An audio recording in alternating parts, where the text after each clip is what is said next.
ce monde. Est-ce que vous m'écoutez? Mais la Bible déclare, crois au Seigneur Jésus et tu seras sauvé, toi et ta famille. Est-ce que depuis que tu as cru en Jésus, tu as déjà parlé de Jésus à ta maman? As-tu déjà parlé à Jésus à ton oncle? As-tu déjà parlé à Jésus à ta grand-mère? Ah non, elle est sorcière. Depuis que maman est morte, là, je crois que c'est elle qui était derrière. Tu as des preuves? Sauvez les parents. Parlez de Jésus. Et le reste, Dieu fera affaire. Le monde, en ce temps de l'affaire, est devenu égoïste. Égoïste en quoi? Tu sais que vous avez trouvé la vérité. Tu sais que vous avez trouvé un bon endroit. Mais informe aux autres qu'ils viennent aussi donner leur vie à Jésus. C'est ça, l'essentiel. Et Rahab a sauvé sa famille. Du temps de Lot. Abraham est parti sauver Lot, son neveu. Parce que Dieu avait dit qu'il va détruire Sodome et Gomorrhe. Mais avant la destruction de Sodome et Gomorrhe, Abraham s'est mis à intercéder pour dire que, oh Dieu, dans ce pays-là, est-ce que si tu trouves même 10 personnes justes là-bas, tu vas détruire le pays? Dieu a dit que s'il y a 10 personnes justes dans le pays-là, je ne vais plus détruire le pays. Ah ouais? Donc, dans tout un pays comme le pays de Sodome et Gomorrhe, il n'y a pas 10 personnes qui sont justes. Abraham dit, mais Seigneur, s'il y a 5 personnes qui sont justes dans le pays-là, est-ce que tu vas détruire encore le monde là? Dieu a dit non, si 5 personnes sont justes dans le pays-là, je ne vais plus détruire le pays. Oh! Donc, il n'y a pas 5 personnes.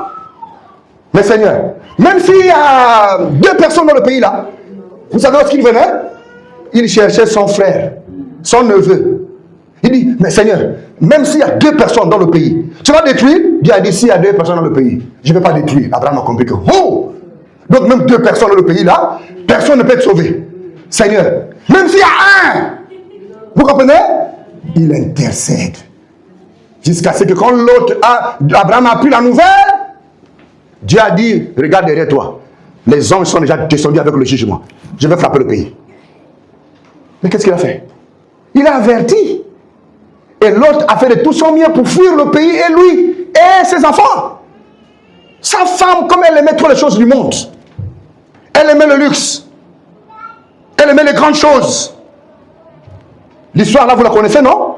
Je vous parlerai après. Mais elle s'est transformée en une statuette une statuette de sel.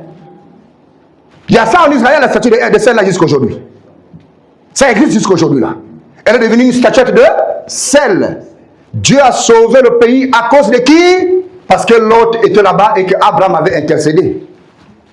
Vous comprenez? Le monde dans lequel nous vivons aujourd'hui, Dieu est sur le point de le détruire également. Le monde est rempli de péché et chacun doit intercéder pour sa propre famille. Seigneur Jésus, si tu viens frapper la terre aujourd'hui, dans ma maison, ma fille sera-t-il sauvée?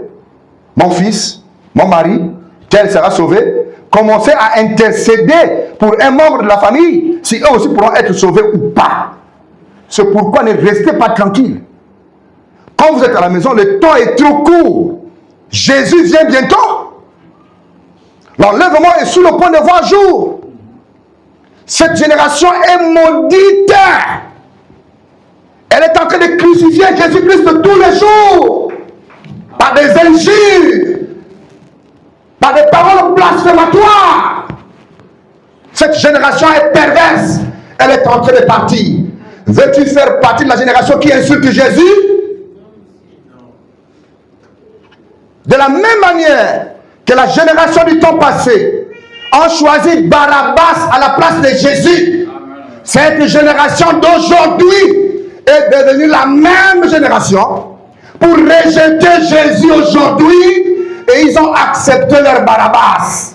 Facebook, TikTok, la théologie, l'intelligence, à tel point qu'ils réunissent Jésus. Ils pensent même qu'il n'existe pas. Mais chacun reconnaîtra. C'est un Dieu patient. C'est comme un match de football. Tu as marqué le premier but, mais le match n'est pas encore terminé. On attend la fin du match et chacun récoltera ce qu'il a semé.